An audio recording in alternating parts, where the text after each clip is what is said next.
Intercede. I do like this business. I'm not in it. But let's have a look at the tail of the tape. Let's go to the microcap league.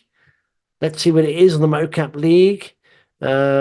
Intercede Group, number 19, up from last week's number 33. So it's rising up the chart. So what do they do? Intercede is a cybersecurity software company specializing in digital identities, and its innovative solutions enable organizations to protect themselves against the number one cause of data breach: compromised user credentials.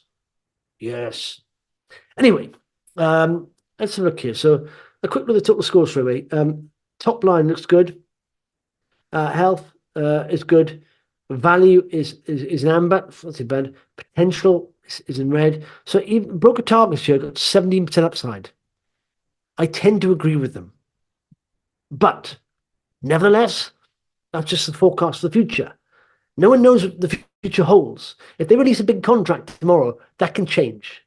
So sometimes you shouldn't base it on that. It's not simple, is it, really, investing? So market cap 69, enterprise value 51, so more cash than debt. It's good to see. Net asset value per share 23. Average daily volume is okay. It's close to 100,000. It's not too bad. Revenue 19. Operating profit 5. So straight away I'm thinking revenue 19, operating profit 5. They've got good margins. I like your margins. Hey, check out the margins on this company. Cash 17. Ooh, that's nice. Now I like that. Debt, no debt. So that's good. Operating cash flow 9.6. Free cash flow 9.2. Now, straight away then, I like this because I like the margins. I like the cash they have. They've got no debt. They're an area that's only going to grow. The sector is only going to grow. There's people are ripping you off, scamming you online. It's not going to get any less popular, is it? So let's scroll down. So we're looking at 31st to 3rd. Oh no, we're looking at full year results. This is full year results here. 31st to 3rd, 2024. Top line growth 65%. That's cracking. Operating profit 822%. Look at this, triple digit growth. Looks fantastic. Let's go to value. Oh, it's okay. Price to earnings is okay. EBITDA is nice, fine. Price to is fine. It's all looking good. It's all looking good. Health, very good. Efficiency, excellent. Gross margin, 97%. Operating margin, 26%. Return capital, 21%. What's not to like? What's not to like? Momentum, it's all there. And then, okay, let's scroll down. Let's see how much it's going to grow in the future. Because what it's always about is the future. Think, what? It's going to drop by 20% top line growth? What's going on there then? So, if you're not in this and you're not going to gain, I'm just going to say, oh, okay, hang on a sec.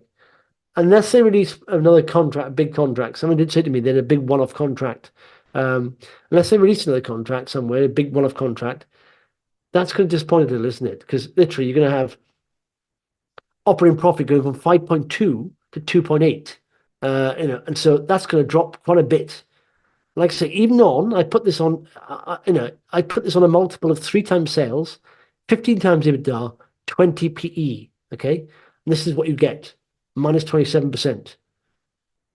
You can say, oh, they're going to land a big contract. They may do, but all I can say is that's quite a generous, multiple, and there's no upside. So even though I like the business, high valuations are a risk, because if it doesn't even get to that, or if people are not realizing next year growth is not going to be there, where's the chart going? Where's the share price going to go? So let's go IGP in the chart. Oh my word, yeah. So again, momentum may push up higher, but I've got to make a judgment based on growth value and momentum. And at the moment, if I see no growth next year and valuation is going down, momentum will follow that. I assume the reason why it's like Warpaint has done well is because they continue to have growth. This is showing next year. Like I say, if they land a big contract and blows out of the water, I may jump in. But as yet, I'm going to hold back a little bit, hold fire, But I do like the company. I like the balance sheet. It looks all good. The growth last year was phenomenal. But that was last year. So, but I think, I'm not going to create a picture, but what's your thoughts there? Daniel, very interesting company. Revenue due to drop, profit halve. Excellent customer base, but could be lumpy until it get a bit bigger. Watch list. Thank you, Daniel. It's very good. Very good insight. A buy if it drifts a little lower, says Rob. Yeah, I sort of see what you're saying there. That's it. This is the business looks good. I've missed out on the rally here.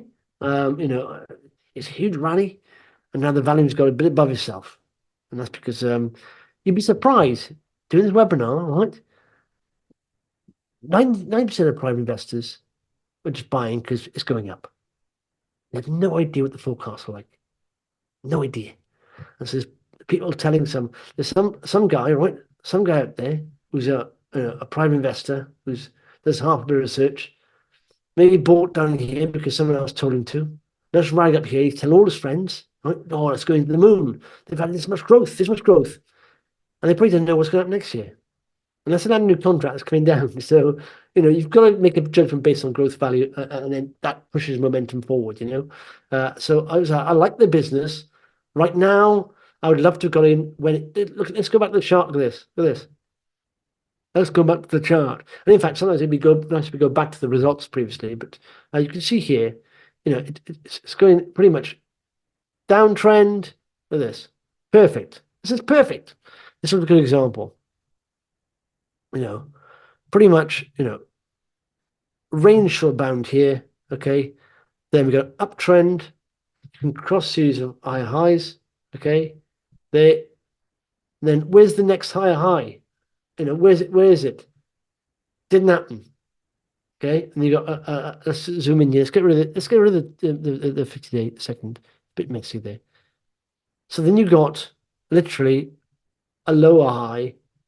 And that was not even higher than that previous high. And then you got a series of lower highs. Okay. You can draw a line across the top of those, like you see, and lower lows. And then it sort of breaks it. I don't know what the contract was there, 10th of October, 2022. But it broke it, 200-day moving average. And it fumbled around a bit, come back down, 200-day moving average, and broke back up. Sometimes you miss, people jumping in here saying, oh, I missed it. It's come back down. But then you could have bought this previously. I gapped them again, obviously another nice contract, 87 pence. It's now 119. That's a telling sign that was the results, wasn't it? When it rallies up and down, comes back down. You often get, it's not really telling.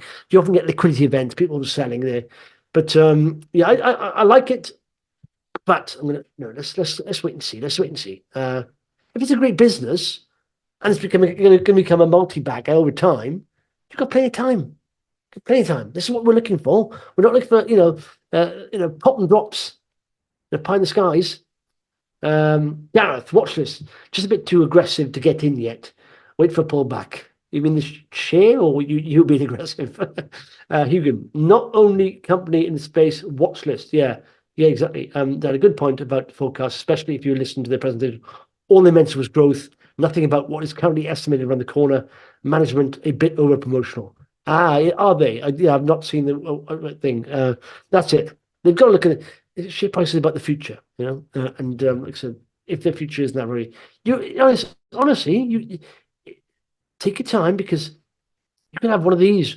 I mean, look at this. A good example of this, right? An example, from this bottom here to here, it was about 110%. Okay, and which is a nice little rally, isn't it? It still came back down, almost retesting that low. Now, if they can't sustain that growth, it's going to come back down. Simple as that, And so far, where are we now at the moment? We are, what is that? What is there? So we are, so March, okay, March, April, May, June, so 3 months in. Now, if they are promotional and they are going to be landing big contracts, I'm assuming they give very bullish forward guidance. So, yeah, I think sit tight, plenty of time. Looks interesting, David says, but hard to invest in such a big increase already. Yeah, but listen, the only reason why you didn't invest in a big increase already happened is because still very good value, and that's why. So it's still undervalued. It's fine, because they don't have to grow that much. If you are below your net asset value, like Synectics, for example, it doesn't have to grow that much. They're still valued below net assets. It's nuts. So, but if you are valued in multiples, you have to keep retaining that growth. If you don't, it's going to come back down. Simple as that. So here we are. Cybersecurity, mega growth. Yeah, but do you know what? There are lots of companies in cybersecurity. They've got to have a very specialist area. There's so many cybersecurity companies out there. Unbelievable. I thought that with another company I bought a while back. I can't remember what it's called now. But you realize there's so many out there, a huge amount. So unless you have these, client relationships or something's very specialist about you, it's, there we are. But it seems like a good company.